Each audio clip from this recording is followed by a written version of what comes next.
a Igreja é o corpo místico de Cristo.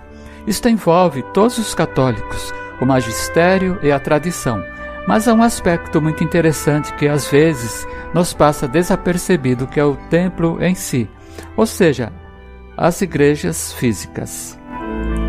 As igrejas sempre foram o altar do Senhor, onde ficam as hóstias consagradas e o Santíssimo. É o refúgio das almas e seu lugar de encontro com Deus. Por isso mesmo, desde as mais simples e pequenas até uma catedral magnífica, o que se nota, acima de tudo, é o respeito e a paz do lugar. A Igreja, enquanto local, tem um papel importantíssimo na vida do católico. É lá que ele é batizado e se livra do pecado original, tornando-se filho de Deus. Faz sua primeira comunhão e confirmação na fé. Aí também se casa e passa a vida recebendo o perdão de seus pecados através da confissão. E, finalmente, ainda recebe a missa de sétimo dia, depois de sua morte. A igreja é refúgio para as almas. Nas cidades maiores, ao contrário das igrejas evangélicas que só abrem em dias e horários determinados, estas estão sempre abertas e sempre há pessoas em oração. As maiores oferecem 2 ou 3 missas por dia. Em todas há um movimento constante.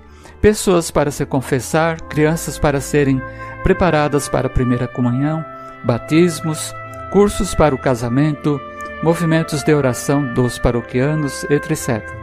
E o católico praticante ainda tem o hábito de fazer o sinal da cruz sempre que passa diante de uma igreja. A vida católica gira em torno da igreja. Ao contrário das igrejas evangélicas, que assemelham-se mais a uma escola, onde é lido passagens da Bíblia, na Igreja Católica há 2 altares.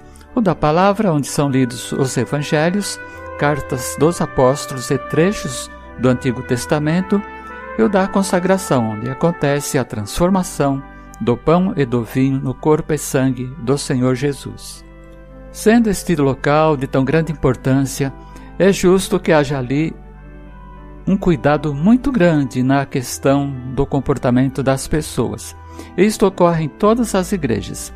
Não é necessário ensinar a ninguém. Todas sabem desde criança do respeito e cuidados que se deve ter ao entrar-se neste templo físico do Senhor.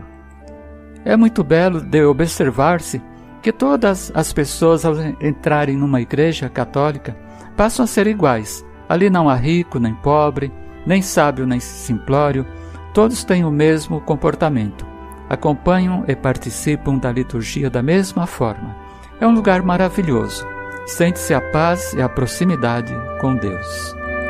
Outra característica da igreja é que ela é única, ou seja, não é necessário o católico escolher determinada igreja. Em qualquer dia que ele vá à igreja, em todas as outras do mundo inteiro, está sendo apresentadas as mesmas leituras daquele dia. Outro fator é que a Igreja Católica, ao contrário das evangélicas, não faz cadastros de ninguém.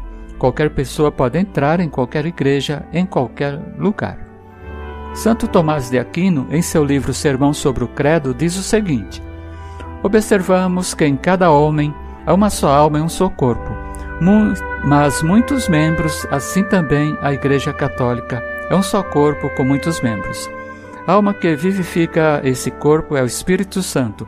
Por isso, após a profissão de fé no Espírito Santo, é determinada que creiamos na Santa Igreja Católica, de onde surge este artigo do símbolo: creio na Santa Igreja Católica. A respeito desse assunto, deve-se considerar que a palavra igreja significa congregação. Igreja Santa, pois é o mesmo que congregação dos fiéis.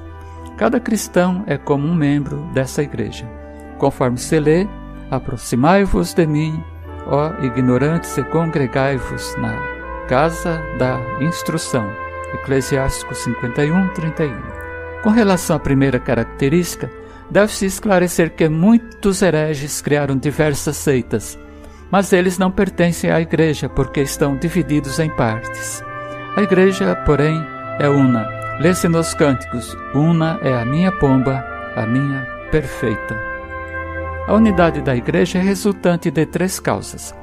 Primeiro, na unidade da fé, Todos os cristãos que estão no corpo da igreja creem nas mesmas verdades.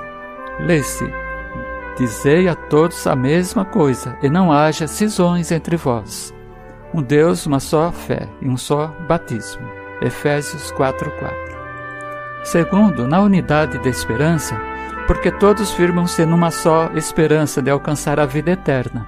Diz o apóstolo: um só corpo e um só espírito, porque fostes chamado na esperança da vossa vocação. Terceiro, da unidade de caridade, porque todos estão congregados no amor de Deus e entre si pelo mútuo amor. Lê-se: a caridade que me destes eu lhes dei, para que sejam um como nós somos um.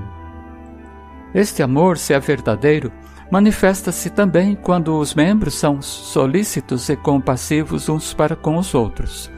Lê-se: cresceremos em todas as coisas pela caridade daquele que é a cabeça, o Cristo. É por ele que o corpo inteiro, coordenado e unido em todas as suas junturas, opera o seu crescimento orgânico, segundo a atividade de cada uma das partes, a fim de se edificar na caridade.